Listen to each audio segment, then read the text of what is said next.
Good afternoon students. आज हम बात करने वाले हैं पॉल्यूशन के टॉपिक के ऊपर। प्रदूषण क्या होता है, किस प्रकार का होता है, किस तरह से होता है, इसके बारे में हम बात करेंगे। ठीक है, उससे पहले मैं एक बात आप लोगों को क्लियर कर देता हूँ कि सभी स्टूडेंट्स से एक रिक्वेस्ट है कि जब ये वीडियो पूरा चल रहा है 50 मिनट 45 या 50 मिनट तक मैं आपको पूरा ये एक्सप्लेन करूँगा। देन आफ्टर उसके आप क्वेश्चन कोई भी आपको जो भी पूछना है वो आप पूछ सकते हैं। ठीक है, क्यों हाँ, बीच में थोड़ा सा क्या है कि ये रिकॉर्डिंग चलती है जो कि हमारे यूट्यूब पर भी डाउनलोड होता है वीडियो।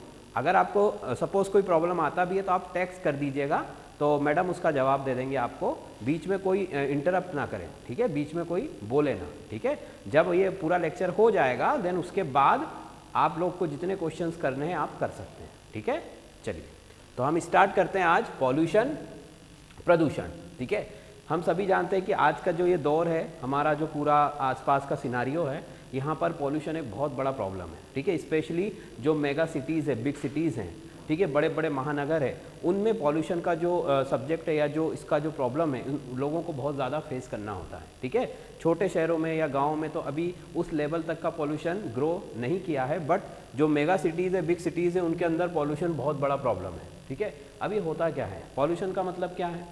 पॉल्यूशन का हिंदी में मतलब होता है प्रदूषण। दैट मीन्स कि जो भी नेचर ने हमको सब्सटेंस या जो भी आपका फैसिलिटीज़ प्रोवाइड की है, उन फैसिलिटीज़ में हम कुछ ना कुछ एडल्ट्रेशन कर रहे हैं, मतलब उसमें मिलावट कर रहे हैं। ठीक है, और वो मिलावट हमारे लिए अच्छी नहीं है। भाई नेचर ने हवा दी है किस लिए? सांस लेने के लिए। ठीक है, सारे जीव जंतुओं के जीवन के लिए दी है, बायोकेमिकल रिएक्शंस आसानी से हो सके उस लिए दी है, पेड़ पौधे ग्रो कर सके उस लिए दी है। बट हमने क्या किया है, हमने उस एयर को पूरा क्या कर दिया है, पॉल्यूट कर दिया, उसको प्रदूषित कर दिया है। उसमें एयर से ज़्यादा, अच्छी चीज़ों से ज़्यादा अब हार्मफुल सब्सटेंस जो है वहाँ पर अवेलेबल हैं। ठीक है, चाहे वो डिफरेंट गैसेस हो या अदर सब्सटेंस के हार्मफुल केमिकल सब्सटेंस के पार्टिकल्स हों। ठीक है, जैसे पानी है, पानी को भी नेचर ने हमें हमारी लाइफ के लिए दिया है, बट उसे भी ह्यूमन बीइंग जो है इसने पूरा अडल्ट कर दिया है, उसको पूरा प्रदूषित कर दिया है। ठीक है, तो इन्हीं सब टॉपिक्स के बारे में हम बात करने वाले हैं।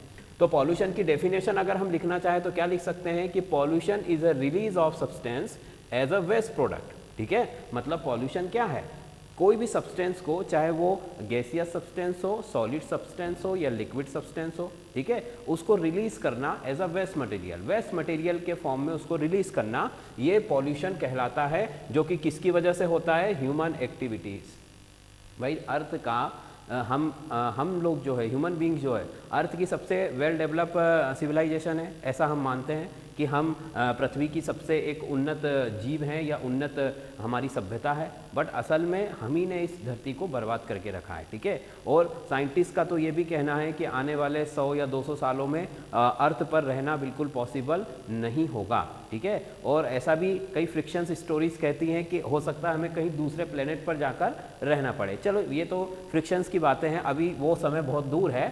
बट आज के टाइम पर भी पॉल्यूशन इतनी बड़ी प्रॉब्लम हो चुका है कि यहाँ पर आप देखिए, जैसे दिल्ली में है ना, दिल्ली में, बॉम्बे में, ये जो दो बिग सिटीज़ हैं हमारे यहाँ पर, या फिर आप साउथ में चले जाओगे, ठीक है, तो वहाँ की जो बिग सिटीज़ है, यहाँ पर लोगों को आप जो इंडेक्स देखोगे अगर एयर का, ठीक है, मतलब पॉल्यूशन, जो मेन पॉल्यूशन है वहाँ का एयर पॉल्यूशन और वाटर पॉल्यूशन, पीने के लिए साफ पानी नहीं है लोगों के पास। तो ये सब किसकी वजह से हो रहा है? ये सब हो रहा है ह्यूमन एक्टिविटीज़ की वजह से।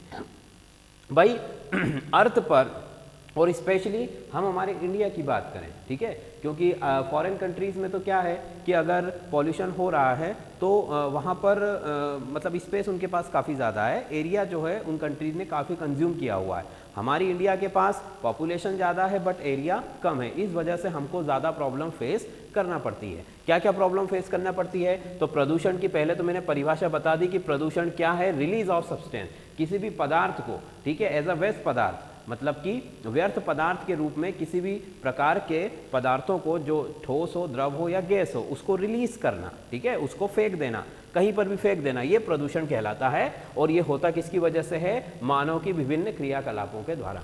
ठीक है, अब देखिए जरा कि पॉल्यूटेंट्स जो है, पॉल्यूटेंट्स का मतलब होता है प्रदूषक। ठीक है, यहाँ पर मैं लिख देता हूँ, पॉल्यूटेंट का मतलब होता है प्रदूषक।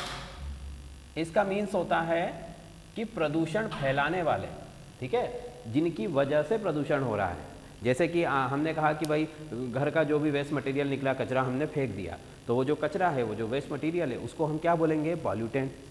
मान लीजिए व्हीकल्स, मोटरसाइकिल्स वगैरह रन कर रही है, ठीक है, तो उनकी जो साइलेंसर है वहाँ से निकलने वाला जो धुआं है वो क्या है? पॉल्यूटेंट है। उसके अंदर क्या क्या चीज़ें हैं? कार्बन डाइऑक्साइड होती है, कार्बन मोनोऑक्साइड होती है, तरह तरह की वेस्ट मटेरियल होता है या वेस्ट गैसेज होती हैं, ठीक। फिर अगर इंडस्ट्रीज़ की बात करें तो इंडस्ट्रीज़ जो है वो इतने सारे वेस्ट मटेरियल रोज़ाना। अच्छा, एक और चीज़ है कि जो इंडस्ट्रीज़ का ग्रो एकदम से इंडिया के अंदर हुआ है पिछले 70 सालों में, जब से देश आज़ाद हुआ है, उसका सबसे बड़ा रीज़न क्या है?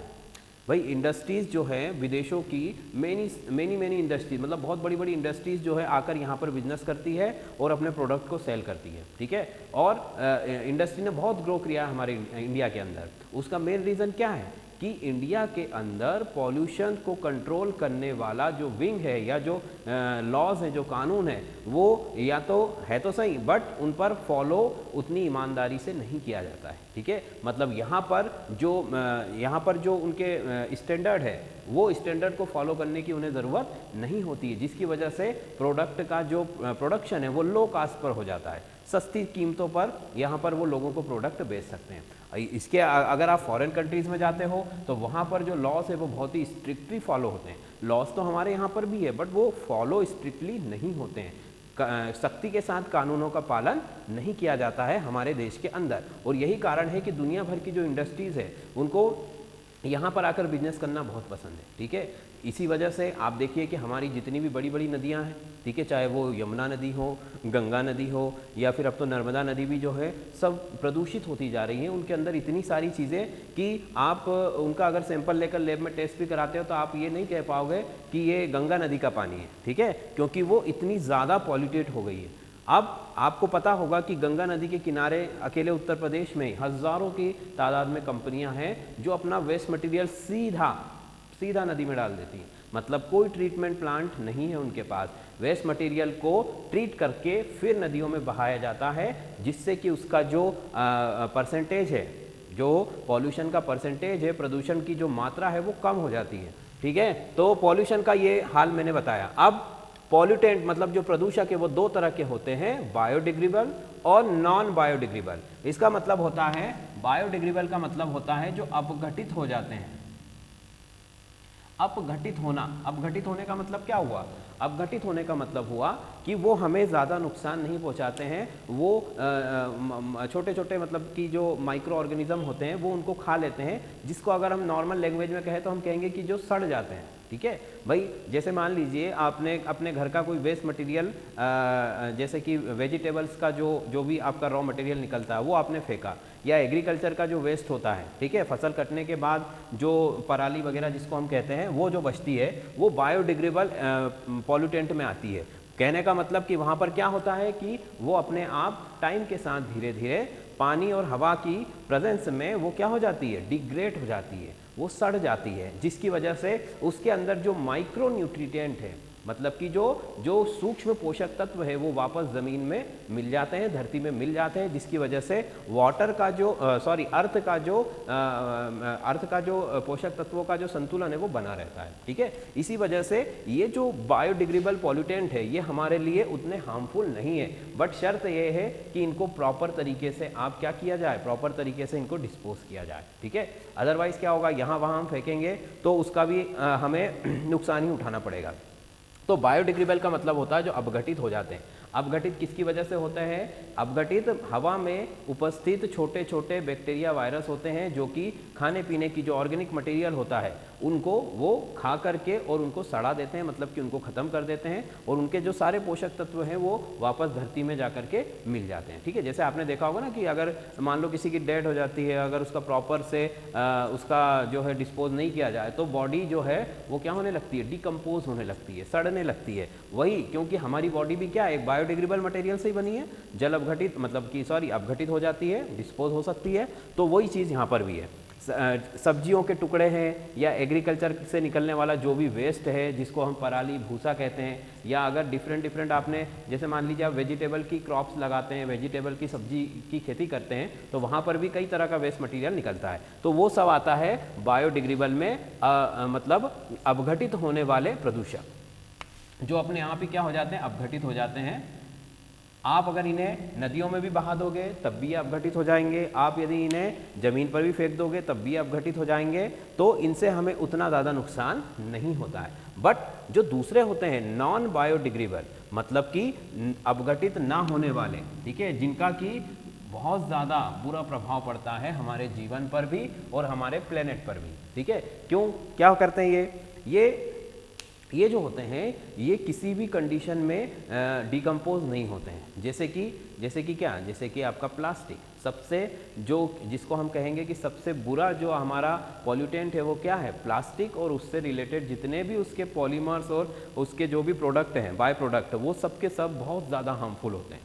क्योंकि प्लास्टिक एक ऐसा मटेरियल है जो इजीली डिकम्पोज नहीं होता है, किसी भी सिचुएशन में वो डिकम्पोज नहीं होता है। अगर आप उसको जलाते हो, बर्न करते हो, तो उससे निकलने वाली जो हार्मफुल गैसेज हैं, हार्मफुल क्या, वो तो पॉइजनस गैसेस रिलीज करता है, ठीक है। तो पॉइजनस गैसेस है वो इन्वायरमेंट को नुकसान पहुंचाएगी। अगर आप उसको पानी में बहाते हो तो पानी में भी क्या करेगा, वो पानी को खराब करेगा। अगर आपने उसको ज़मीन में कहीं पर गाड़ दिया मान लीजिए, ठीक है, तो वो जो ज़मीन की जो फर्टिलिटी है, जो उर्वरक क्षमता है, उसको ख़त्म कर देगा पूरी तरह से। तो प्लास्टिक जो होता है one of the more harmful substance है आज की डेट में, ठीक है। फिर उसके अलावा भी यहाँ पर हमने कई तरह के पॉल्यूटेंट देखे हुए हैं, ठीक है, कि DDT मतलब डाइक्लोरो डाइमिथाइल ट्राइक्लोरोइथेन, ये भी एक तरह का केमिकल है जो कि बहुत ज़्यादा हार्मफुल होता है। और पहले ये कीटनाशक दवाइयाँ, मतलब जो स्प्रे करते हैं हम खेतों में फसलों को कीड़ों से बचाने के लिए, वहाँ पर ये जो है इस्तेमाल होता था, ठीक है। अब तो खैर उसकी जगह पर कई सारी चीज़ें आ चुकी हैं, बट अभी भी ये बहुत सारी चीज़ों में यूज़ होता है और ये भी बहुत ज़्यादा हार्मफुल सब्सटेंस होता है हमारे लिए, क्योंकि पहली चीज़ तो ये पॉइजनस होता है, ठीक है। आपको यहाँ पर ये समझना होगा कि और पॉइजनस चीज़ ये दो अलग अलग चीज़ें हैं, ठीक है। अब आपका जो ये पॉल्यूटेंट है, ठीक है, ये भी एक तरह का पॉइजन ही है, बट ये धीरे धीरे काम करता है। जैसे आप कचरा फेंक रहे हो, आपने कोई केमिकल नदियों में आपने बहाया, तो वो एकदम से ऐसा नहीं कि आप पानी पीते से ही मर जाओगे, ऐसा नहीं होगा। वो धीरे धीरे आपके अंदर बीमारियां पैदा करेगा, फिर उससे आपको जो है आपकी बॉडी जो है वो अच्छे से काम करना बंद कर देगी, देन आप जा करके उससे क्या हो जाओगे, मर जाओगे, तो डेड हो जाएगी आपकी। बट ये जो सब्सटेंस है, पॉइजनस सब्सटेंस, ये तो आपको डायरेक्ट क्या कर रहा है, डायरेक्ट हार्म कर रहा है। मतलब कि अगर आपने इसको पानी में फ्लो किया तो वहाँ का जो एक्वेटिक लाइफ है, जो आपकी मछलियाँ हैं, जो भी आपके जली जीव जंतु हैं जो पानी में रहते हैं, उनको ये डायरेक्ट किल कर देता है, ठीक है। और फिर होता क्या है, किल करने के बाद ये उनकी जो बॉडीज़ है वो ऊपर आ जाती हैं, जिसे दूसरे अदर एनिमल्स भी उसको खाते हैं, जिसकी वजह से यहाँ पर उनकी भी डेथ हो जाती है। अगर उसको ह्यूमन बीइंग भी कोई खाता है तो वो भी मर सकता है, ठीक। तो DDT है। उसके बाद प्लास्टिक, मैंने बताया कि सबसे ज़्यादा हार्मफुल होता है। पॉलीथीन भी एक तरह का प्लास्टिक ही होता है, जो पॉलीथीन बैग्स वगैरह बनते हैं, ठीक है, वो क्या होता है, वो भी एक तरह का प्लास्टिक ही होता है, प्लास्टिक का पॉलीमर होता है, जो कि बहुत ही थिन लेयर उसकी बनाई जाती है, पॉली बैग जिसे हम बोलते हैं, और ये हम यूज़ करके कहीं पर भी फेंक देते हैं, ठीक है। तो वो भी हमारे लिए बहुत ज़्यादा हार्मफुल होता है, क्योंकि वो बायोडिग्रेडेबल नहीं होता है और कहीं पर भी जहाँ पर भी वो जाएगा वहाँ प्रॉब्लम क्रिएट करेगा, ठीक है। जैसे मान लीजिए कि किसी ने उससे खा लिया, जैसे जानवर वगैरह होते हैं जो खा लेते हैं, पन्नियों को खा लेते हैं, तो उनकी भी उससे मौत हो सकती है। या फिर वही चीज़ सारी करेगा जो ये सब करते हैं, कि जो सॉइल है उसकी फर्टिलिटी को ख़राब करेगा, पानी है उसको भी ख़राब करेगा, और अगर आप इसको जलाओगे तो इससे निकलने वाली जो हार्मफुल गैसेस हैं उसे भी ये ख़राब करेगा। अच्छा, तो फिर करें क्या इसका, ठीक है भाई। कुछ लोगों के मन में क्वेश्चन आ रहा होगा कि भाई प्लास्टिक को ना आप बोल रहे हो कि पानी में भी मत दो, बहाओ, है ना, जलाओ भी मत, ज़मीन में भी मत लगाओ, तो फिर उसका करें क्या, है ना। तो पहली चीज़ तो जितना हो सके प्लास्टिक का यूज़ ना करें, जो कि कम से कम जो सिंगल यूज़ प्लास्टिक होता है जिसे हम यूज़ करके फेंक देते हैं, उसका यूज़ कम से कम करें या ना करें, ठीक है। ये पहला उसका सॉल्यूशन है। दूसरा उसका सॉल्यूशन है कि प्लास्टिक, तो अब हमें पता है कि हमारे आसपास की कई सारी चीज़ें प्लास्टिक से बनी, जैसे ये पेन प्लास्टिक से बना हुआ है, ठीक है, ये जो माइक हमने लगाया हुआ है ये भी प्लास्टिक से बना हुआ, और भी कई सारी चीज़ें हैं। तो अब हम उसको पूरी तरह अवॉइड नहीं कर सकते हैं, क्योंकि हमारी लाइफ का ये हिस्सा बन चुका है। तो फिर क्या किया जाए, तो उसका सबसे अच्छा जो सॉल्यूशन है वो होता है कि प्लास्टिक को रिसाइकल किया जाता है। ठीक है। मतलब जो भी वेस्ट प्लास्टिक आपने यूज़ करने के बाद फेंका, उसको कलेक्ट करके उसको वापस से रिसाइकल करके, मतलब कि उसको फिर से उपयोग में लाने लायक बना दिया जाता है, उसको पिघलाकर उसको ट्रीट करके और उससे फिर से वही प्रोडक्ट बना दिया जाता है या कोई दूसरा प्रोडक्ट बना दिया जाता है, ठीक है। तो ये उसका सबसे अच्छा क्या होता है, सॉल्यूशन होता है, जिससे कि होता क्या है कि जो आपने वेस्ट मटेरियल फेंका है ना, मान लीजिए आपको साल भर में 10 पेन की रिक्वायरमेंट होती है, अब 10 पेन आप यूज़ करके फेंक रहे हो, तो जो फेंका वो तो प्रॉब्लम क्रिएट कर ही रहा है, दूसरे आप 10 पेन और खरीद रहे हो जिसकी वजह से और नया प्लास्टिक बनाना पड़ रहा है ना। तो अगर उन्हीं पेन को मिला करके ही आपके लिए नया दूसरा पेन बना दिया जाए तो कम से कम जो आपका वेस्ट है, जो एक प्लास्टिक का जो अमाउंट है वो रोटेशन में रहेगा, मतलब कि वो फिक्स हो जाएगा कि इससे ज़्यादा प्लास्टिक फिर कोई यूज़ नहीं करेगा, क्योंकि जो यूज़ करके फेंका हुआ है वही वापस यूज़ हो रहा है। तो रिसाइकल करना, प्लास्टिक को रिसाइकल करना सबसे अच्छा ऑप्शन है। और फॉरेन कंट्रीज़ में तो इस पर काम भी होता है, जैसे रेलवे के ट्रैक के नीचे जो हमारे यहाँ पर जो कंक्रीट के गर्डर लगाए जाते हैं, ठीक है, ये रेल की पटरी नहीं होती इस तरह से, ये रेल की पटरी है, और ये वाले ये जो लकड़ी या कंक्रीट के जो गर्डर लगाए जाते हैं वहाँ पर ये प्लास्टिक के बने हुए होते हैं, ठीक है।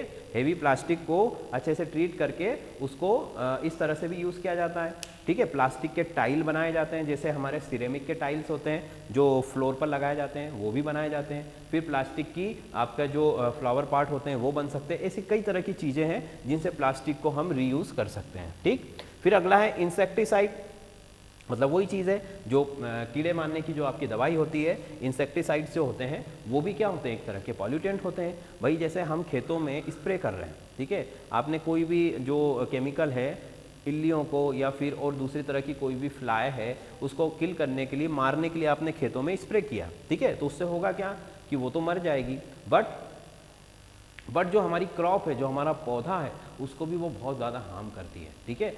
अब चूँकि जो पौधा होता है वो भी एक लिविंग ऑर्गेनिज्म है, वो भी एक जिंदा चीज़ है, तो वो उसको एब्जॉर्ब कर लेता है, ठीक है। एब्जॉर्ब करने की वजह से क्या होता है कि जब हम उसका यूज़ करते हैं खाने के लिए, तो ये जो इंसेक्टिसाइड है ये लोअर अमाउंट में हमारी बॉडी में भी चला जाता है, ठीक है। और इसीलिए इतनी सारी बीमारियां आज की डेट में हो रही है, ठीक है। भाई क्यों ऐसा होता है कि जल्दी बच्चों के भी बाल सफ़ेद हो जाते हैं, ठीक है, प्रॉपर दिखाई नहीं देता, आंखों पर चश्मा लग जाता है, ठीक है, या फिर जो आपका स्टमक है उससे रिलेटेड प्रॉब्लम्स होती है, अच्छे कम उम्र के लोगों को हार्ट अटैक आना, शुगर हो जाना, ये सब तरह की प्रॉब्लम्स क्यों होती है, क्योंकि जो चीज़ें हम ले रहे हैं, जो खा रहे हैं, चाहे वो फ्रूट्स हो, वेजिटेबल्स हो या कोई अनाज हो, कुछ भी हो, उन सब में हम क्या यूज़ करते हैं, इंसेक्टिसाइड। इंसेक्टिसाइड प्रोडक्शन तो बढ़ाता है, ठीक है, फसलों को बचाता तो है, बट वो हमें बहुत ज़्यादा हार्म भी करता है। इसीलिए आज का जो पूरा एक ग्रुप है वो ऑर्गेनिक एग्रीकल्चर की तरफ मुड़ रहा है, मतलब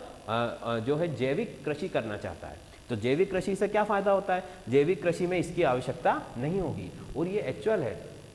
आप अगर देखोगे कि अगर आप खेतों के अंदर जो पेस्टिसाइड, आपके जो पेस्टिसाइड्स है या इंसेक्टिसाइड्स है या केमिकल फर्टिलाइज़र है, उसकी जगह पर अगर आप आपका जो अर्थवर्म होता है उससे बनी जो फर्टिलाइज़र्स होती है या फिर गोबर की जो खाद होती है, उनका अगर आप यूज़ करते हो तो प्लांट्स की इम्यूनिटी नेचुरली बढ़ती है ना। और नेचुरली जब उसकी इम्यूनिटी बढ़ जाती है तो वो हर तरह की डिजीज़ से लड़ सकता है, तो उसे पेस्टिसाइड की भी रिक्वायरमेंट नहीं होती है। और पेस्टिसाइड्स भी बनते हैं कई तरह के, गोबर को भी ट्रीट करके और जो अर्थवर्म है उससे ट्रीट करके बायो फर्टिलाइज़र भी बनाए जाते हैं, ठीक है। हालांकि उनमें भी कुछ अमाउंट में जो है केमिकल होता है, बट अगर एक प्लांट का आप देखोगे ना कि पुराने समय के जो लोग होते थे, हमारे दादाजी को देख लीजिए या फिर उनके कोई भी हमारा जो बुजुर्ग होते थे, बड़े बड़े मजबूत लोग होते थे। क्यों होते थे, क्योंकि उन्होंने उनके टाइम पर पूरी अच्छी अच्छी चीज़ों का यूज़ किया हुआ है। पानी शुद्ध होता था, ठीक है, हवा शुद्ध होती थी,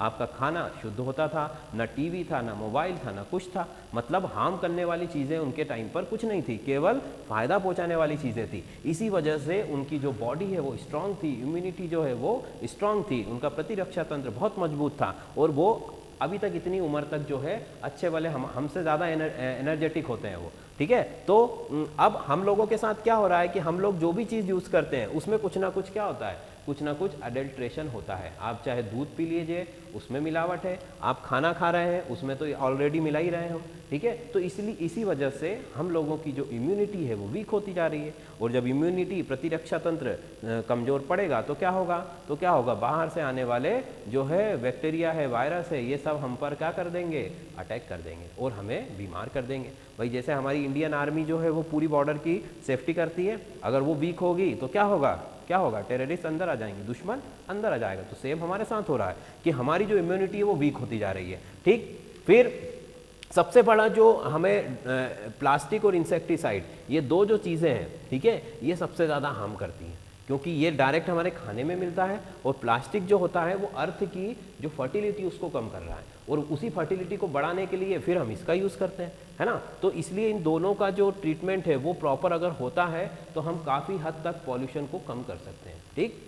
अब देखिए अगला क्या है, HG मर्क्यूरी, ये भी वेस्ट मटेरियल भी होता है, कई तरह की केमिकल फैक्ट्रीज से निकलने वाला अनेकों प्रकार के जो भी प्रदूषक होते हैं उनमें से एक होता है, ठीक। फिर उसके बाद है लेड जो होता है जनरली कहाँ पर बनता है, लेड जो है ये जो रेडियो एक्टिव अभिक्रियाएँ होती हैं, मतलब रेडियो एक्टिविटी, या फिर यूँ कहें कि रेडियो एक्टिव सब्सटेंस जो होते हैं, जैसे यूरेनियम है, ठीक है, या रेडियम है, उनका जो है वेस्ट प्रोडक्ट होता है, ठीक है। इस पर आगे हम बात करने वाले हैं रेडियो एक्टिव पॉल्यूशन में, ठीक है, यहाँ पर इसके बारे में हम बात करेंगे। उसी तरह से आर्गन है, ग्लास है, एक्सेट्रा। तो ग्लास भी है, वो भी क्या होता है, वो भी ग्लास भी इजीली डिस्ट्रॉय नहीं होता है, ठीक है। ग्लास टूट जाएगा, आप उसको फेंक दोगे, वो क्या करेगा, ज़मीन में जाकर मिक्स हो जाएगा और फिर से प्रॉब्लम क्रिएट करेगा, फर्टिलिटी को इफेक्ट करेगा, या वहाँ पर जो भी माइक्रो ऑर्गेनिज्म ग्रो कर रहे हैं उनको प्रॉब्लम देगा। तो इसलिए ग्लास का भी जो है प्रॉपर ट्रीटमेंट जरूरी है, इसको भी अगर रिसाइकल कर लिया जाए तो ये बेस्ट ऑप्शन है, ठीक। मतलब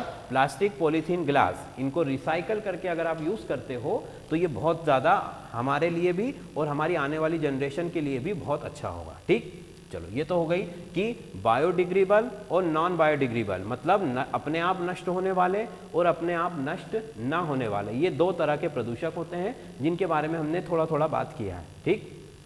अब देखते हैं कि पॉल्यूशन के टाइप क्या होते हैं, है ना। तो टाइप्स ऑफ पॉल्यूशन, प्रदूषण के जो प्रकार होते हैं वो वैसे तो कई तरह के हैं, पर जो मेजर टाइप है वो मैंने यहाँ पर लिख के रखा हुआ है। एयर पॉल्यूशन जो कि सब जानते हैं, है ना, वाटर पॉल्यूशन भी जानते हैं, नॉइस पॉल्यूशन मतलब ध्वनि प्रदूषण, ये भी पढ़ेंगे हम, और अंत में है एक जो है रेडियो एक्टिव पॉल्यूशन। इसके अलावा भी देखिए ये तो सब ये पॉल्यूशन तो वो है जो अर्थ पर हो रहे हैं, है ना, मतलब अर्थ के एटमॉस्फेयर में एयर पॉल्यूशन है, यहाँ पर नदियों में, तालाबों में, समुंदर में जो है वो आपका वाटर पॉल्यूशन होता है, नॉइस पॉल्यूशन भी एटमॉस्फेयर में है, और रेडियो एक्टिव पॉल्यूशन भी अर्थ पर ही है। बट ह्यूमन बीइंग ने तो स्पेस को भी नहीं छोड़ा है, स्पेस में भी इतना सारा पॉल्यूटेंट पहुंचा चुके हैं, मतलब हजारों सैटेलाइट्स हैं जो कि बेकार हो चुके हैं, वो अभी भी हमारे ऑर्बिट में क्या हो रहे हैं, घूम रहे हैं। मतलब कि जो न्यू सैटेलाइट्स हैं उनके लिए भी खतरा है, और कभी वहाँ से वो नीचे गिरते हैं, ठीक है, तो जहाँ पर गिरते हैं वहाँ के लिए भी प्रॉब्लम क्रिएट करेंगे। और सबसे ज़्यादा प्रॉब्लम तो जो हमारा स्पेस स्टेशन है उसके रोटेशन में आती है। बट क्या कर सकते हैं, क्योंकि स्पेस में भी पॉल्यूशन पहुँच चुका है। चलो तो उस पर हम बाद में बात करेंगे। सबसे पहले हम बात करते हैं एयर पॉल्यूशन। एयर पॉल्यूशन का मतलब होता है वायु प्रदूषण। अब वायु प्रदूषण, वायु के बारे में हमने कल बहुत सारी बात की थी कि वायु मतलब जो एटमॉस्फेयर है, जो एयर है, उसके अंदर कौन कौन सी गैसें होती हैं अच्छी मतलब ऑक्सीजन, नाइट्रोजन और कार्बन डाइऑक्साइड के अलावा, ठीक। तो अब पॉल्यूशन की बात करें कि वायु को प्रदूषित किन किन वजहों से करता है या किन किन वजहों से हम उसको बचा सकते हैं, मतलब इसके हम रीजंस भी पढ़ेंगे और इसके सॉल्यूशन भी पढ़ेंगे।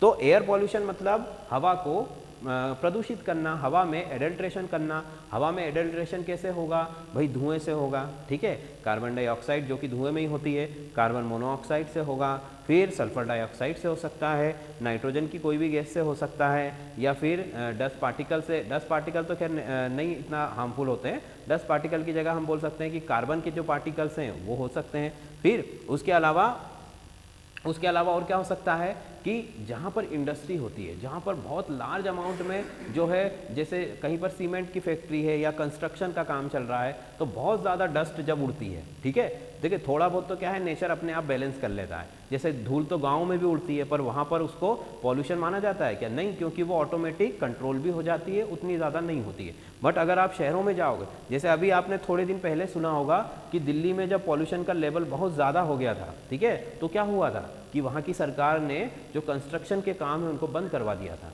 वो उसकी वजह से क्यों बंद करवाया था? क्यों?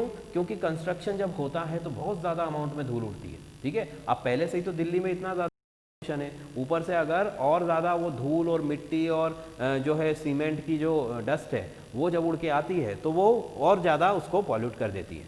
तो डस्ट भी यहाँ पर इफेक्ट डालेगी, बट अगर वो बहुत ज़्यादा अमाउंट में हो तो, ठीक। चलिए, तो एयर पॉल्यूशन मतलब हवा को पॉल्यूट करना, हवा को गंदा करना या हवा को प्रदूषित करना।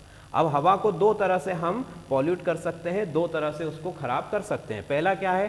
प्राइमरी एयर पॉल्यूटेंट, और दूसरा है सेकेंडरी एयर पॉल्यूटेंट। प्राइमरी का मतलब प्राथमिक, ठीक है, और सेकेंडरी का जो मतलब है वो है द्वितीयक। अब ये क्या होता है भाई, प्राथमिक और द्वितीयक, ठीक। तो प्राथमिक का मतलब ये होता है कि ऐसे सब्सटेंस जो एयर में आप सीधे रिलीज कर रहे हो, सीधे छोड़ रहे हो, बीच में कुछ नहीं है, मतलब कोई भी सब्स्टिट्यूट नहीं है, ना कोई उनको सपोर्ट करने वाला, वो डायरेक्ट जाकर के एयर में मिक्स हो रहे हैं या एयर में मिल रहे हैं। फाइन। जैसे कि गैसेस, जितनी भी गैसेस हैं वो जाकर सीधे कहाँ मिलती है? एयर के अंदर जाती है। सल्फर डाइऑक्साइड हो, कार्बन डाइऑक्साइड हो या कार्बन मोनोऑक्साइड हो, ये सब की सब कहाँ हो रही है? डायरेक्ट एयर में जाकर मिलती है, ठीक है। तो उसको हम बोलते हैं प्राइमरी एयर पॉल्यूटेंट। सेकेंडरी में हम क्या बोल सकते हैं कि सेकेंडरी एयर पॉल्यूटेंट वो होते हैं जो इन प्राइमरी एयर पॉल्यूटेंट जब आपस में रिएक्ट करेंगे या किसी अदर सब्सटेंस से रिएक्ट करेंगे, तब जाकर सेकेंडरी एयर पॉल्यूटेंट बनेगा, ठीक है। मतलब कि ये प्राइमरी जब आपने रिलीज किया हवा में, ठीक है, तो हवा में जाकर रिलीज हो गया। अब हवा में जैसे ही वो रिलीज हुआ तो उसकी वजह से कुछ नई और चीज बन गई जो कि और एटमॉस्फेयर को क्या कर रही है? खराब कर रही है। जैसे कि हमने लिखा है यहाँ पर स्मॉग, ठीक है। स्मॉग क्या होता है? स्मॉग का मतलब कोहरा। तो ये कैसे बनता है कि एक तो वाटर वेपर है, फिर कई सारी गैसेस जो है जब आपस में मिल जाती है, और उसी अगर ऐसा समय हो कि टेम्परेचर भी उस दिन कम हो, तो स्मॉग क्रिएट हो जाता है, एक धुंध छा जाती चारों तरफ, जिसकी वजह से भी क्या होता है? वो भी एक तरह का पॉल्यूशन होता है। अगर वो नेचुरल है तब तो ठीक है, क्योंकि पहाड़ों पर भी हम देखते हैं कि कई बार स्मोक दिखाई देता है, कोहरा दिखाई देता है, बट वो नेचुरल होता है। बट अगर वो केमिकल्स की वजह से बन रहा है, ठीक है, केमिकल्स की वजह से अगर बन रहा है, जैसे जहाँ पर इंडस्ट्रीज बहुत ज़्यादा हैं या बड़े बड़े जो शहर है, वहाँ पर जब इस तरह की चीज़ें होती हैं तो ये जो स्मॉग होता है ये मतलब कि बायोडिग्रेडेबल भी नहीं होता है। बायोडिग्रेडेबल का मतलब कि जैसे मान लीजिए जैसे जैसे धूप आती है तो जो नेचुरल स्मॉग होता है वो तो छट जाता है, कोहरा जो है वो छट जाता है टेम्परेचर बढ़ने पर। बट ये जो होता है स्मॉग, केमिकल स्मॉग जो होता है, ये जनरली धूप आने पर या बारिश आने पर भी आसानी से जो है ख़त्म नहीं होता है, और इसी वजह से ये बहुत ज़्यादा हार्मफुल होता है। इसकी सबसे बड़ा इसके साथ माइनस पॉइंट ये है कि जब सांस के थ्रू ये हमारे अंदर जाता है, ठीक है, तो ये जो हमारी एल्वियोलाइज होती हैं, मतलब लंग्स के अंदर, ठीक है, मैंने रेस्पिरेशन में पढ़ाया था कि ये हमारे लंग्स होते हैं। ये देखिए इस तरह से हमारे लंग्स है, ये एक लंग्स है, ये दूसरा है, ठीक है। अब होता क्या है कि जब ये जो आपकी ट्रेकिया है ये ब्रोंकाई है, और इससे फिर बहुत सारी बारीक बारीक जो है इस तरह से यहाँ पर ब्रांचेस निकलती है, और हर ब्रांच के एंड में इस तरह से एक छोटा सा मेम्ब्रेन का बना हुआ एक बलून टाइप होता है, जिसमें फाइनली हमारी जो ऑक्सीजन है या जो एयर है वो पहुँच जाती है। तो ये जो सब्सटेंस होते हैं ये स्टिकी सब्सटेंस होता है।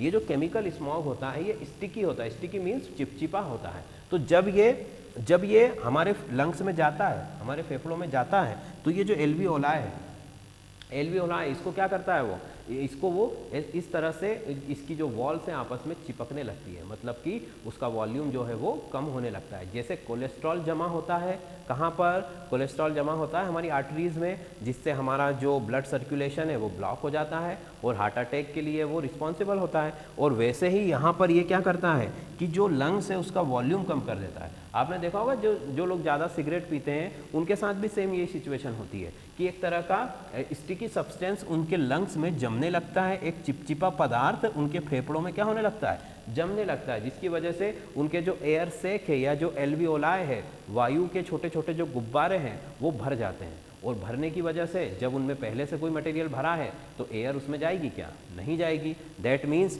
कि उनको फिर सांस लेने में क्या होने लगती है, दिक्कत होने लगती है, और उससे कई तरह की बीमारियां होती हैं, जैसे अस्थमा होता है किसी को, है ना। तो अस्थमा में क्या होता है कि एयर का प्रॉपर जो है ब्लड में मिक्सिंग नहीं हो पाता है। क्यों नहीं हो पाता, क्योंकि एयर लंग्स में जा ही नहीं पा रही है, क्योंकि वहाँ तो पहले से ये मटेरियल सारे जमे हुए हैं, ठीक है। तो ये भी सेकेंडरी एयर पॉल्यूटेंट होता है। ये कैसे बनता है, ये इन केमिकल्स की वजह से बनता है। तो प्राइमरी का मतलब जो डायरेक्ट क्या है, एयर में जा रहे हो।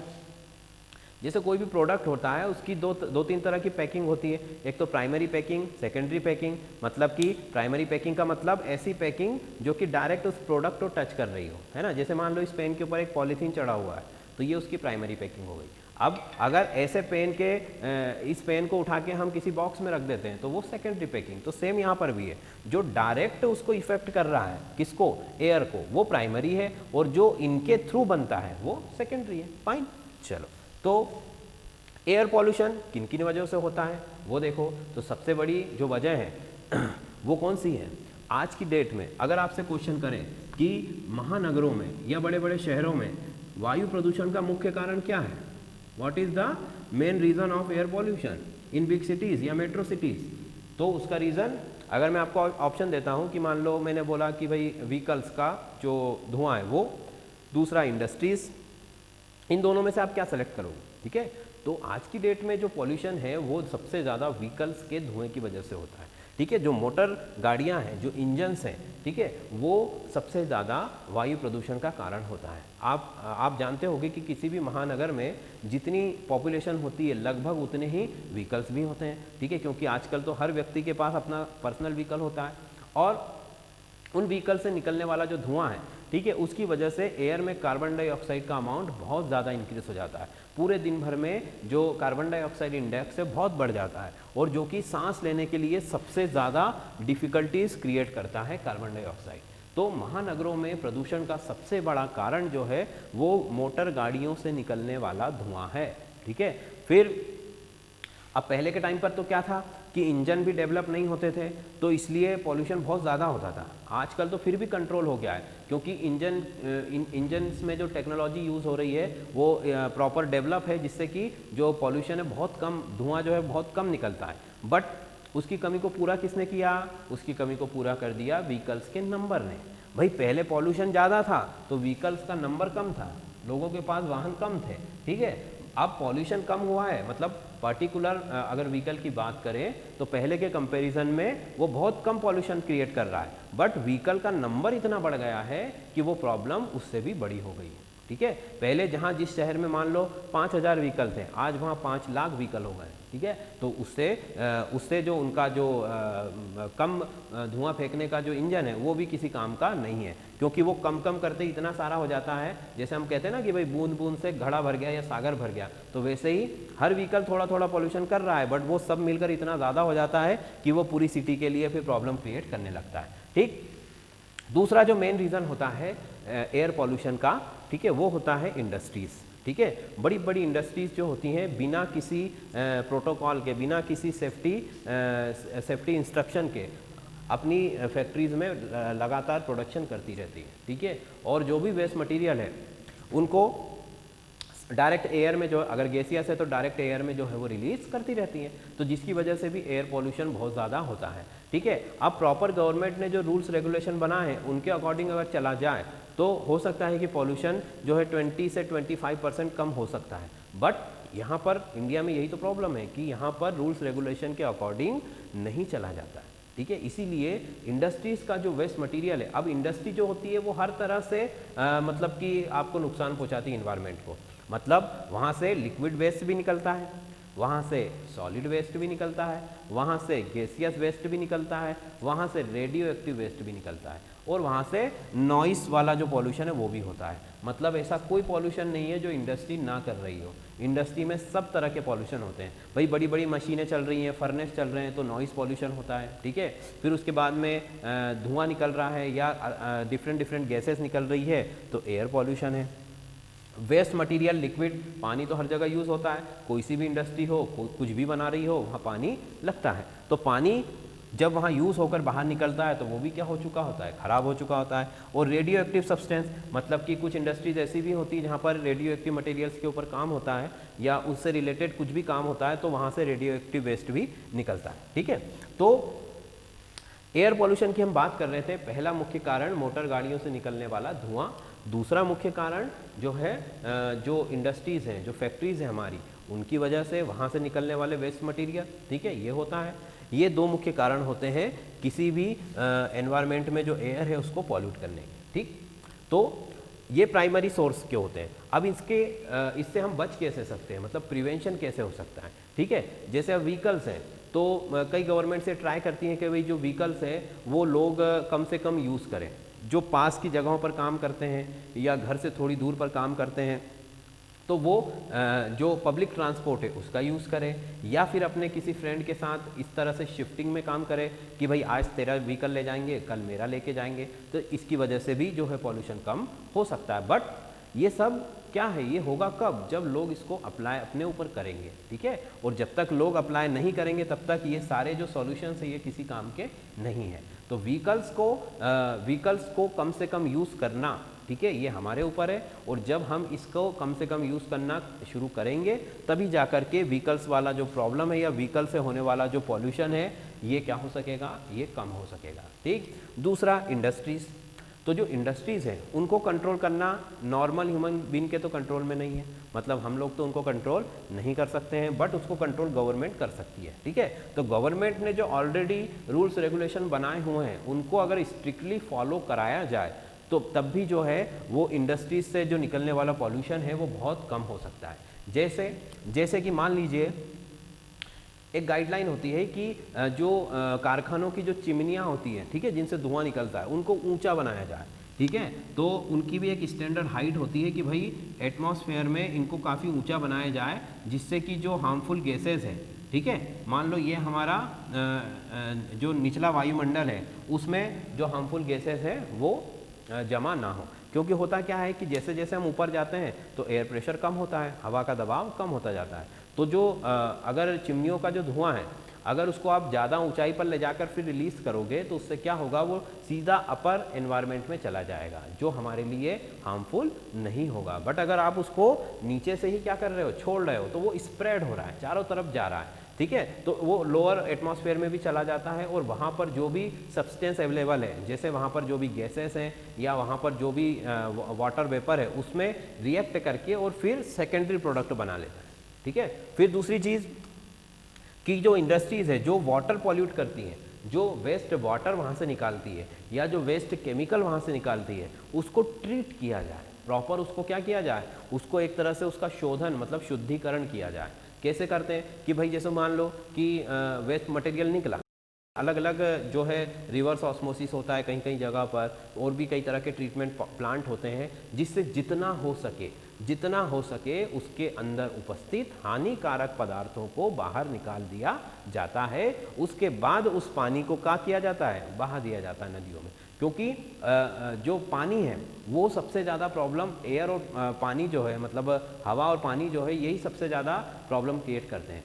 अर्थ में तो ऐसा होता है कि भाई मान लीजिए आपने कोई वेस्ट प्रोडक्ट है और उसको यहाँ पर डंप कर दिया, यहाँ पर गाड़ दिया, तो वो उसी के आसपास के अर्थ को ही क्या करेगा, खराब करेगा, वो अपने आप कहीं जा नहीं सकता है। बट एयर और वाटर ऐसी चीज़ें हैं जो कि बहती है, जैसे हवा भी बहती है और पानी भी बहता है, तो अगर आपने उसको एक जगह पर फेंका तो वो बहता बहता दूसरी जगह पर भी चला जाएगा। इसीलिए एयर और वाटर पॉल्यूशन को रोकना सबसे ज़्यादा ज़रूरी है, क्योंकि ये दूसरी चीज़ों को भी इफेक्ट करते हैं, पूरे इकोसिस्टम इन पर ही निर्भर करता है। फाइन, चलो, तो ये तो बात हो गई हमारे एयर पॉल्यूशन की, उसके रोकने के लिए हमें क्या क्या करना चाहिए वो भी बता दिया। अब हम आते हैं दूसरा तरह का जो पॉल्यूशन है हमारा वाटर पॉल्यूशन, ठीक है।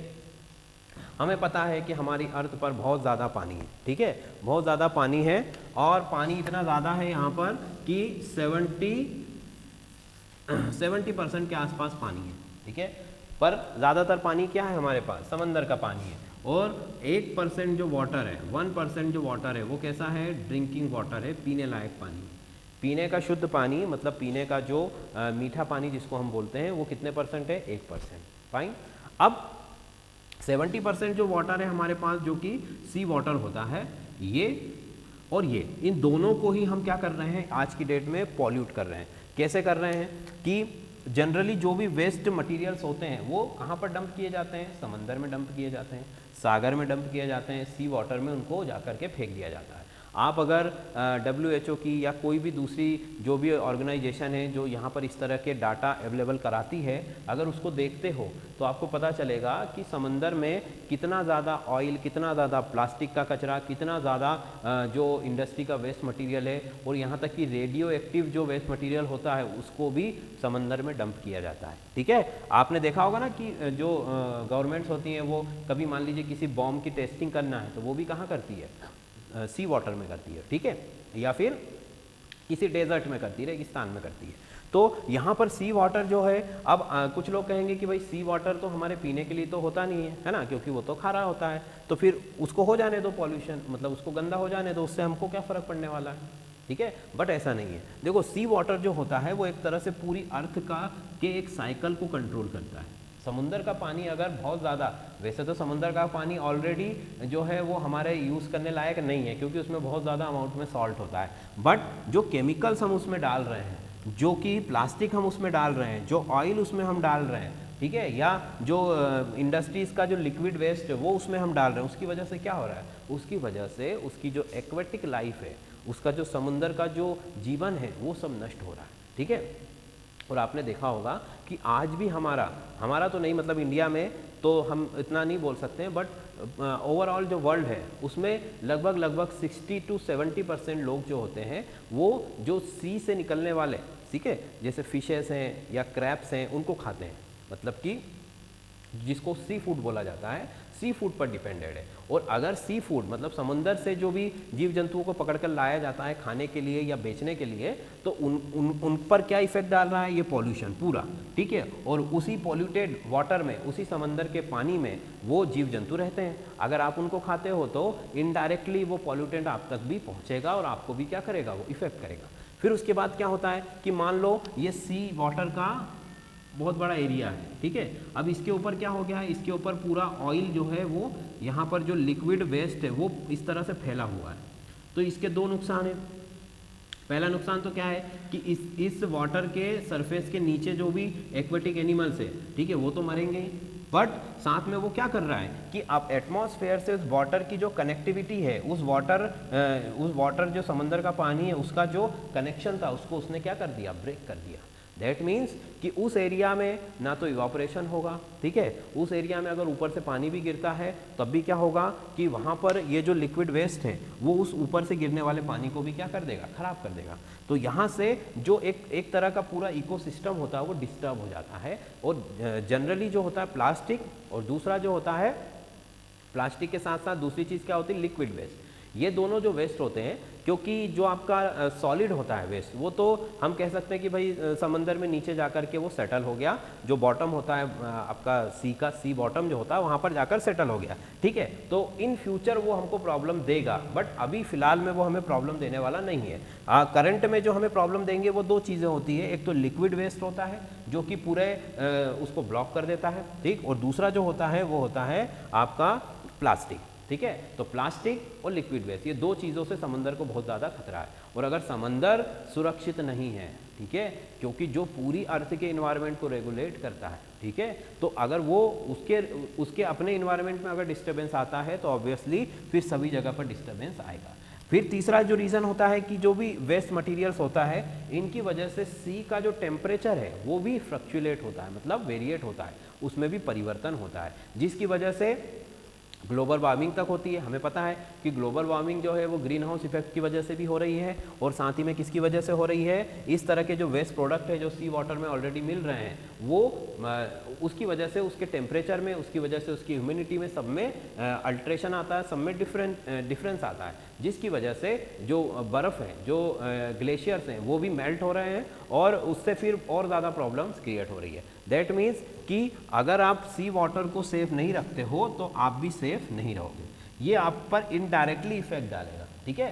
डायरेक्टली आपका इसका कोई कनेक्शन नहीं, क्योंकि समंदर का पानी कोई पीता नहीं है, कोई यूज़ नहीं करता खाना बनाने के लिए या किसी भी तरह के काम में, ठीक है। ओवरऑल इंडस्ट्रीज भी हैं वो भी इसको यूज़ नहीं करती हैं, वो भी इसको प्योर करने के बाद ही यूज़ करती हैं, बट इनडायरेक्टली ये हम पर बहुत ज़्यादा इफेक्ट डालता है, क्योंकि हम सबकी ज़िंदगी, चाहे हम समंदर से कितनी भी दूर रह रहे हो, सबकी ज़िंदगी किस पर निर्भर है, समुद्र पर और उसके वाटर पर। फिर इसकी बात करें, जो पॉल्यूशन की अभी हम बात कर रहे हैं वो मेन पॉल्यूशन कौन सा है, हमारा पीने वाला पानी, ड्रिंकिंग वाटर, जो कि बहुत ही कम है अर्थ पर, केवल 1% पानी है, और उसी 1% पानी में हमने उसको इतना ख़राब करके रखा हुआ है कि वहाँ पर जो है उसको अगर आप नदी से उठाकर सीधे पानी पीते हो तो आप तुरंत बीमार पड़ जाओगे, इतना ज़्यादा ख़राब हो चुका है पानी, ठीक है। जो हमारी होली रिवर्स हैं, जैसे गंगा नदी है, यमुना जी हैं, इनका पानी भी इतना ख़राब हो चुका है कि आप उसको सीधा जाकर पी नहीं सकते हो, ठीक है। क्यों? क्योंकि उन्हीं के आसपास, उन्हीं के किनारे पर हज़ारों इंडस्ट्रीज़ हैं जो कि अपना वेस्ट मटेरियल पूरा का पूरा नदियों में सीधा बहा रही है, ठीक है, जिसकी वजह से क्या हो रहा है कि पानी पूरी तरह से प्रदूषित हो चुका है। और सबसे वाटर पॉल्यूशन का मेन रीज़न जो होता है वो होता है इंडस्ट्रियल वेस्ट, लिक्विड वेस्ट, ठीक है।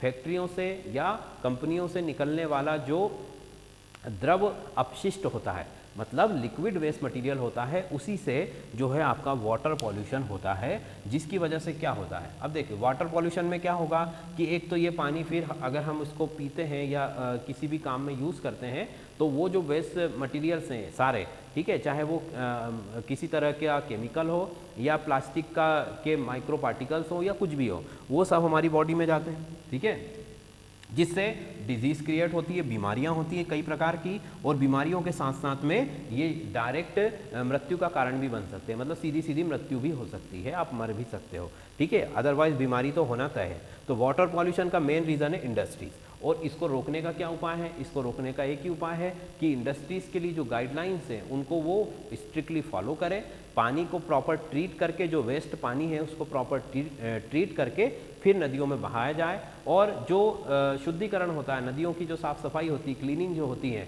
वो government proper time to time करती रहे।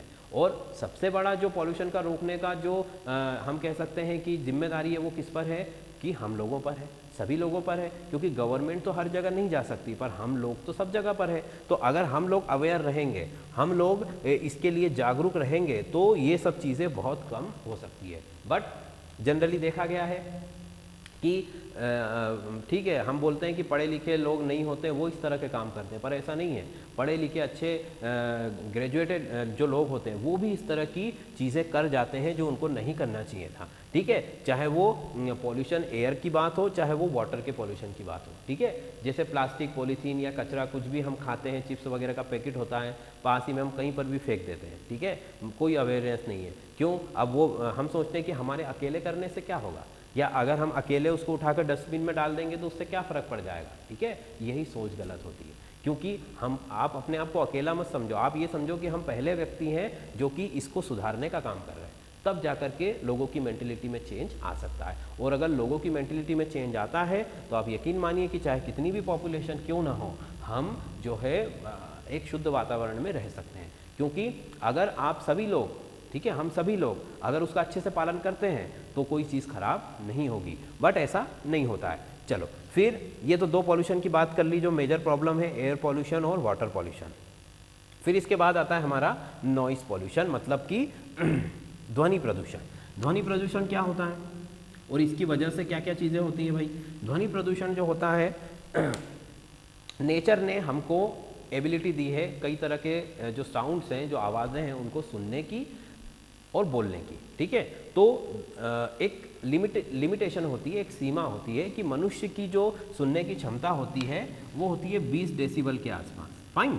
तो मतलब 20 डेसिबल से ज़्यादा की आवाज़ अगर उसके कानों में जाती है तो फिर वो प्रॉब्लम क्रिएट करने लगेगी। या तो वो आपकी टिम्पेनिक मेम्ब्रेन को ब्रेक कर देगा, फाड़ देगा, कान के पर्दे फट जाएंगे आपके, या फिर दूसरी तरह की कई सारी प्रॉब्लम्स होगी, जैसे हेडेक होता है, या हाई ब्लड प्रेशर भी हो सकता है, या फिर किसी किसी को तेज़ आवाज़ सुनकर जिसको हम बोलते हैं ना कि सदमे में चला गया या झटका लग गया, इस तरह की चीज़ें भी हो सकती है। और जनरली ये जो प्रॉब्लम्स होती है ये हमारे कंसंट्रेशन को भी इफेक्ट करती है, ये इनडायरेक्टली हम पर इफेक्ट डालती है। जैसे मान लीजिए कि शोर से या ध्वनि से या साउंड से, नॉइस से हमें सीधा सीधा कोई नुकसान नहीं हो रहा है, बट क्या हो रहा है वो हमारे कंसंट्रेशन को वीक कर रही है। अगर कंसंट्रेशन वीक होगा तो हम जो भी काम कर रहे होंगे वो अच्छे से नहीं कर पाएंगे। और इनडायरेक्टली जो नॉइस पॉल्यूशन है वो हमको क्या कर रहा है, इफेक्ट कर रहा है। अब नॉइस पॉल्यूशन मतलब ध्वनि प्रदूषण, तेज आवाज़ें करना, ठीक है, या फिर तेज आवाज़ों को प्रोड्यूस करना, ये सब उसके अंदर आते हैं। इसमें किस किस वजह से नॉइस पॉल्यूशन हो सकता है, ठीक है, लाउड स्पीकर से हो सकता है, जो कि हम देखते हैं कि हमारे आसपास कुछ ना कुछ प्रोग्राम हमेशा होते रहते हैं जहाँ पर माइक का या लाउड स्पीकर का यूज़ होता ही होता है, ठीक है। तो लाउड स्पीकर का जो साउंड होता है उससे नॉइस पॉल्यूशन होता है, जो कि हमारे सुनने की क्षमता से बहुत ज़्यादा होता है, ठीक। फिर दूसरा रीज़न क्या हो सकता है लाउड स्पीकर के अलावा यहाँ पर जो हमारे व्हीकल्स होते हैं उनके जो हॉर्न्स होते हैं, आपने देखा होगा ना कि भाई जो लोग बिल्कुल मेन रोड पर रहते हैं जहाँ पर दिन भर बहुत सारे व्हीकल्स निकलते रहते हैं, ठीक है, उनसे कभी आप पूछना कि आपको यहाँ पर रहकर कैसा लगता है ना। तो ठीक है, मेन रोड पर रहने के कुछ फ़ायदे होते हैं, बट दिन रात वही जो व्हीकल्स है उनकी जो आवाज़ होती है, उनका जो हॉर्न होता है वो सुन सुन के उनका जो है हेडेक, उनका जो दिमाग है वो ऑलरेडी क्या हो जाता है, वो एक तरह से बहुत परेशान हो जाते हैं। क्योंकि जो साउंड पॉल्यूशन होता है वो डायरेक्टली भी और इनडायरेक्टली भी, आपने देखा होगा ना कि कई जगहों पर जैसे हॉस्पिटल है या कोई सरकारी दफ्तर है, वहाँ पर लिखा होता है कि कृपया हॉर्न ना बजाएं, ठीक है, आप अपने वाहनों का हॉर्न वहाँ पर ना बजाएं, क्योंकि पेशेंट, अगर हॉस्पिटल है तो पेशेंट डिस्टर्ब होंगे, और अगर कोई गवर्नमेंट अथॉरिटी है तो वो भी वहाँ पर भी डिस्टर्बेंस क्रिएट होता है। तो पेशेंट के लिए सबसे ज़्यादा नुकसान होता है, क्योंकि पेशेंट को क्या चाहिए, पेशेंट को एक पीसफुल इन्वायरमेंट चाहिए, एक शांतिपूर्ण वातावरण चाहिए जहाँ से वो अच्छे से उसकी जो बॉडी है वो रिकवर हो सके। बट नॉइस पॉल्यूशन क्या करता है, वहाँ पर जाकर उसको हेडेक क्रिएट करता है, मतलब कि उसकी जो प्रॉपर फंक्शंस है उनको डिस्टर्ब कर देता है, ठीक।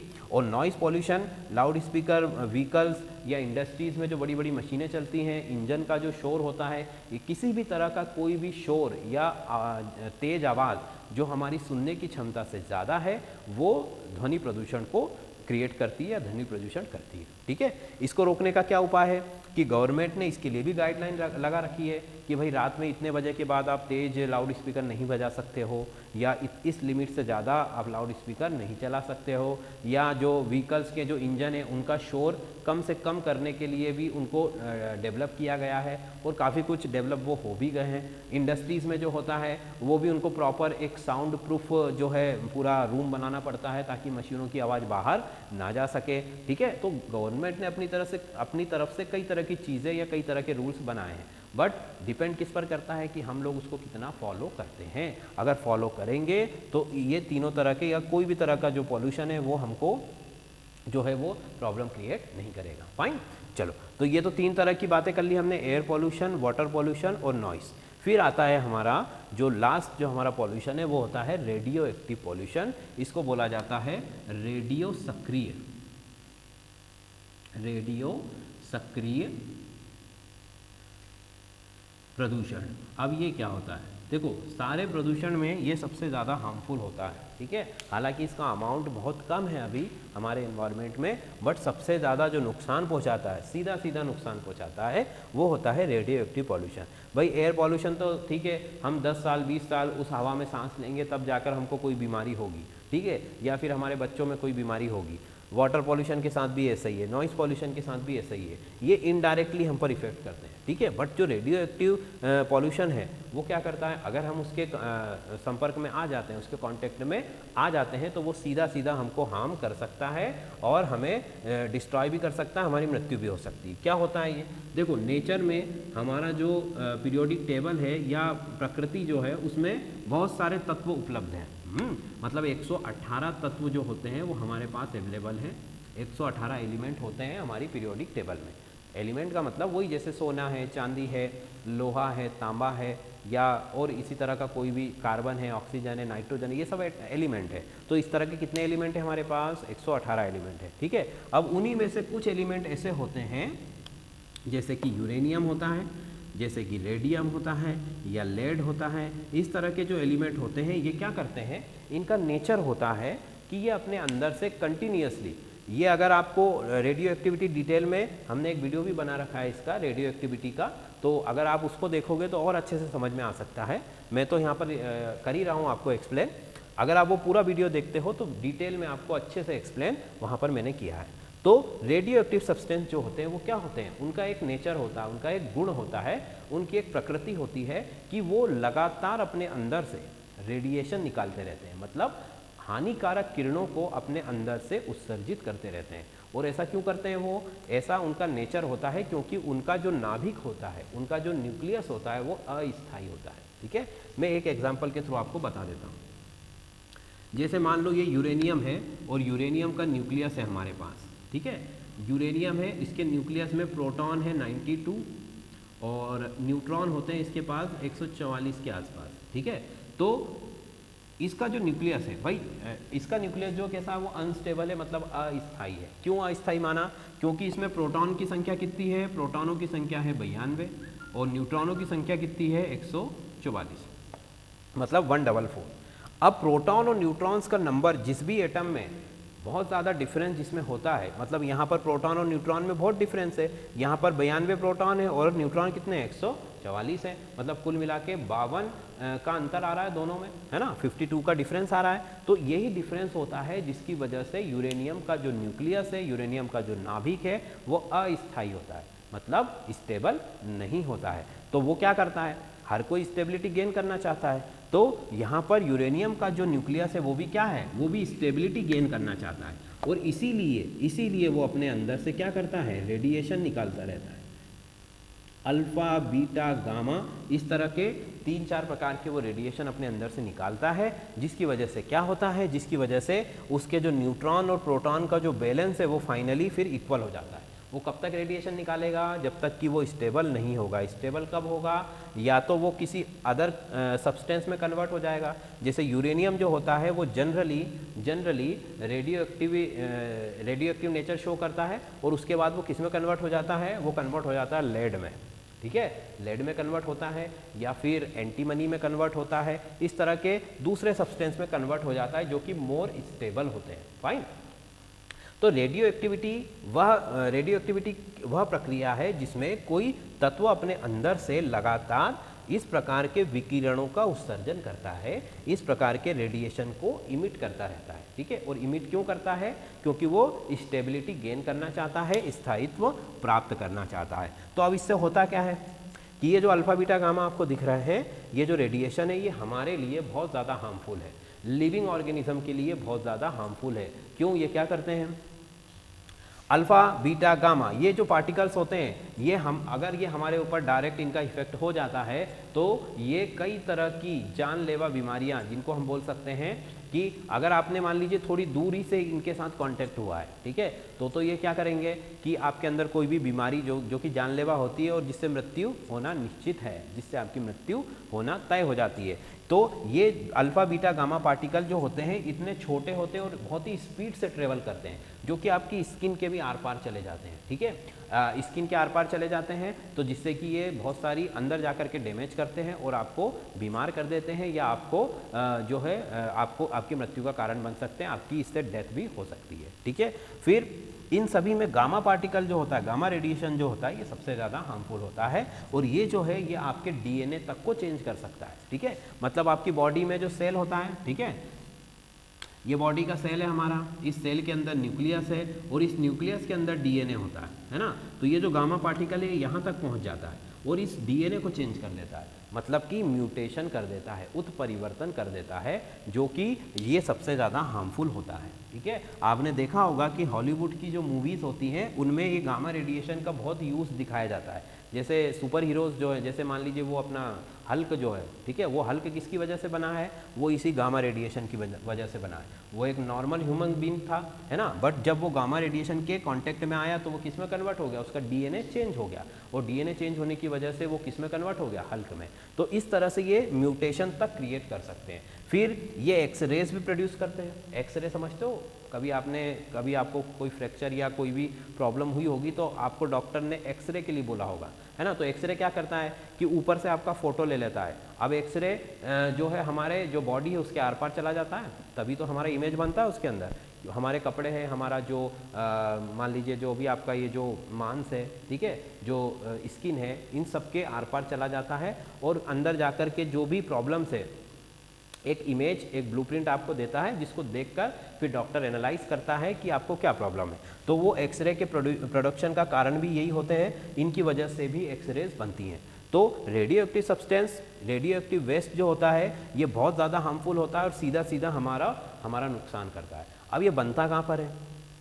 देखिए, जनरली जो भी एलिमेंट है वो हमको कहाँ से मिलते हैं? अर्थ से मिलते हैं, खुदाई करके मिलते हैं, खानों से मिलते हैं, मतलब कि लोहा है उसकी खान होती है, कोयले की खान होती है, या हीरे की भी खदान होती है, तो ये सब वहीं से मिलते हैं। तो रेडियो एक्टिव सब्सटेंस है वो भी कहाँ से मिलता है? हमको अर्थ से मिलता है, बट ये बहुत कम अमाउंट में अवेलेबल होता है, इसलिए नॉर्मल जो ह्यूमन है उसकी पहुँच में ये नहीं है। बट इससे नुकसान क्या हो रहा है अब कि जो इसको लेकर जो बड़े बड़े प्लांट लगाए गए हैं अब, है ना, जैसे कि न्यूक्लियर पावर प्लांट है, या फिर एटम बम बनाया गया, या हाइड्रोजन बम बनाया गया, या दूसरे तरीके का कोई और दूसरा हथियार बनाया गया, या फिर न्यूक्लियर सबमरीन बनाई गई, तो उन सब में इसका यूज़ होता है ना। तो जहाँ पर भी ये जो कारखाने होते हैं या जहाँ पर भी वो काम हो रहा होता है वहाँ पर सबसे ज़्यादा रेडिएशन का खतरा होता है, और उससे आसपास के करीब करीब 10 से 20 किलोमीटर का जो पूरा एरिया होता है उसको गवर्नमेंट पहले ही खाली करवा देती है। सोच लीजिए आप ये कितना खतरनाक होता है कि जहाँ पर भी ये प्लांट लगता है इसका,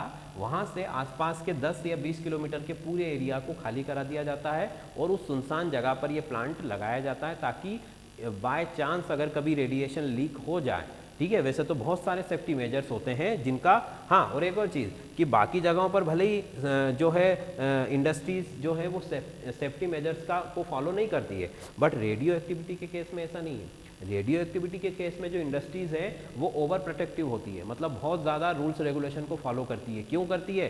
क्योंकि रेडिएशन से सीधी जान जा सकती है। वो कोई बीमारी नहीं करेगा, वो कोई नुकसान नहीं करेगा, वो क्या करेगा, वो सीधा जान ले लेगा। इसीलिए इंडस्ट्रीज जो है इसके लिए सीरियस है, और प्रॉपर बहुत सारे मैनेजमेंट होते हैं, बहुत सारे कंट्रोलिंग के गैजेट्स होते हैं जिनकी वजह से पूरे रेडिएशन को कंट्रोल में रखा जाता है। बट बाय चांस अगर ये लीक हो जाता है, जैसे कई हादसे भी हो चुके हैं, रशिया में हो चुका है, ठीक है, अमेरिका में भी हो चुका है, जहां प्लांट में लीकेज हुआ जिसकी वजह से बहुत ज़्यादा जो ह्यूमन बींग्स थे उनकी मौत हुई, बहुत ज़्यादा लोगों की जानें गई। और ये रेडिएशन बहुत तेज़ी से फैलता है, ठीक है, मतलब मान लो रशिया में अगर इसका कोई प्लांट में लीकेज हुआ है तो वो पानी से होता हुआ सीधा अमेरिका पहुँच जाता है ना, मतलब बहुत जल्दी ट्रेवल करता है। तो इसलिए ये बहुत ज़्यादा खतरनाक होता है, ठीक। तो ये बनता कहाँ पर है? रेडियो एक्टिव पॉल्यूटेंट कहाँ पर बनते हैं?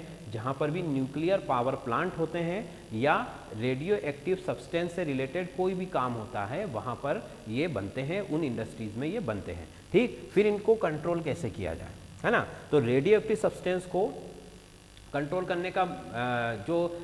करने का जो रीज़न है या कंट्रोल करने का जो तरीका है वो क्या होता है कि इनको बड़े बड़े ब्लॉक्स में या मोटे मोटे ब्लॉक्स में, मतलब कि मान लो कि हमारा काम हो गया, है ना, यूरेनियम हमने लिया, उससे बिजली बना ली, उसके बाद जो वेस्ट मटेरियल बचा उसको हम फेंकना चाहते हैं। तो अब रेडियो एक्टिव मटेरियल को आप ऐसे ही हवा में तो नहीं फेंक सकते, या कहीं पर जैसे हम नॉर्मल कचरा फेंकते हैं वैसे नहीं फेंक सकते। तो क्या किया जाता है, फिर जो इंडस्ट्रीज़ होती है वो इस तरह के कॉन्क्रीट के और मेटल के बड़े बड़े बॉक्स बनाती है जो कि बहुत मोटे होते हैं और सील्ड होते हैं, है ना।